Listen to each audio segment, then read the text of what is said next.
I'll kick their golden axe. Hello, my baby! Hello, my honey! Hello, my ragtime gal! Sonny, you kissed my wife! Baby, my heart's on fire! Say, kids, do you remember the video game Golden Axe? Are you incapable of looking it up on the interwebs? Then welcome to Death Reviews, where we drown your ignorance in good-natured ribbing. Behold the dead frame skeleton action figures from Storm Collectibles. Golden Axe had its beginnings as an arcade game where you could play or team up with any of 3 warrior characters. A babe who wore very little, a dude who wore even less, and a dwarf for some reason. They engage in a side-scrolling beat-em-up quest to defeat the evil Death Adder and his minions. Among those minions are the dead frames, the undead skeletons of lizard men. Did they have regular skeletons? Yes. Were there action figures of those too? Yes. Why didn't I review real skeleton figures instead of lizard skeletons? Anywho, this is the box which boasts the arcade game logo on the front, braced by 2 dead frame art renditions, with both dead frame figures visible inside. The logo and a studio shot are on the side panel. More studio shots are on the back. The side panel is identical on the opposite end. Now let's get these dead frames out of their box and frame them up.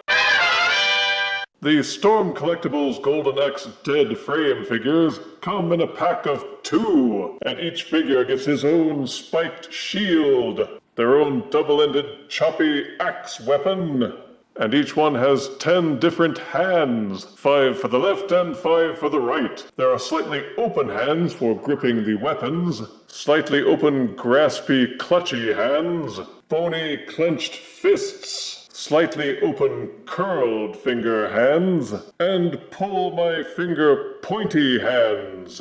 There's also this cheeky display background card, based on the select player menu from the actual video game. And these are the dead frames themselves. A word of warning to anyone buying this set. The paint and plastic do that thing where they become sticky.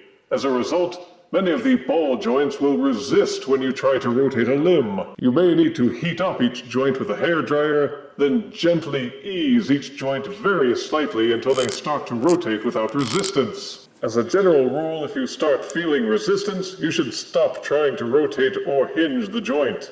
Even as careful as I am with my stuff, one of the arm pegs still broke at the shoulder, which angers me. It means one of the figures is now busted. Fortunately, the distributor was sympathetic and issued a refund.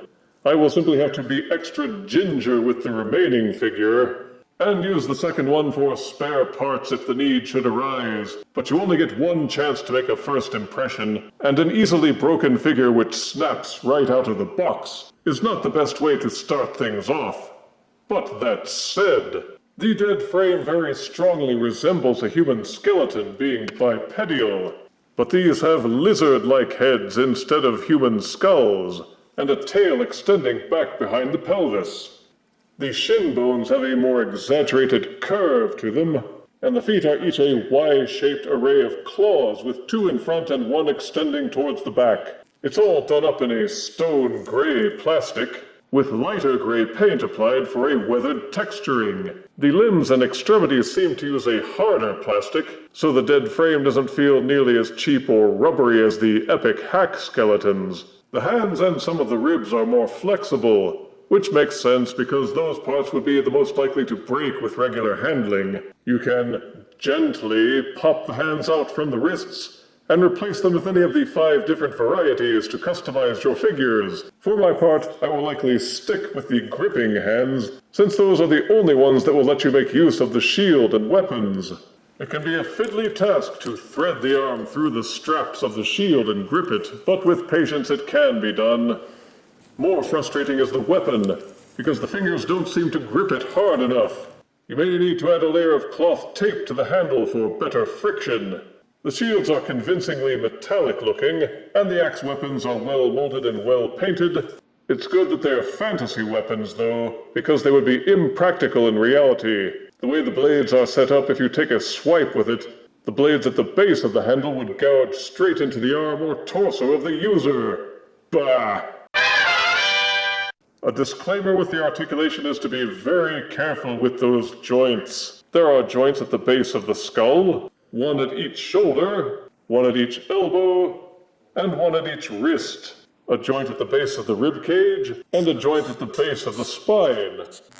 One on each hip, one at each knee, and one at each ankle. The tails will raise and lower, and the jaws will open and close. Each joint is a split ball socket, which in theory can be hinged and rotated. However, with some of the joints, you will feel that there is resistance if you try to do a full rotation. If that happens, stop. And if you rotate too much, then the peg will snap, like mine did. With each figure setting 6 3/4 inches and weighing 1.1 ounces, here are the Storm Collectibles Golden Axe dead frames next to the classic Batman figure Lord Deathman. Here are the dead frame figures next to an epic hack skeleton. And here are the dead frame figures next to the Fattel skeleton version of me.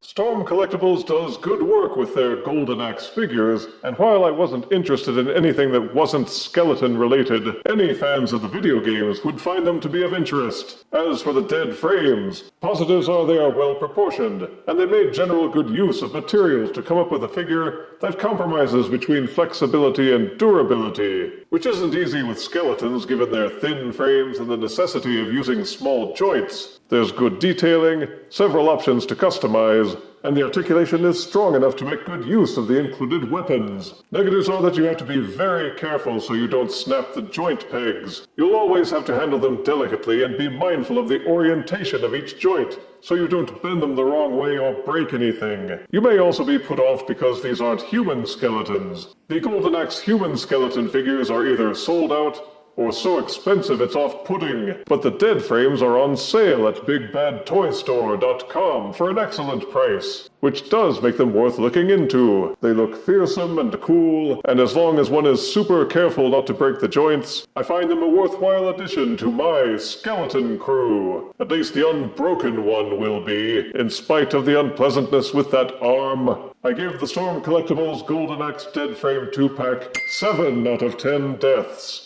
Now I'm off to sing A Farewell to Arms. If you refuse me, honey, you lose me. Then you'll be left alone, oh baby, tell them all. And tell me I'm your own.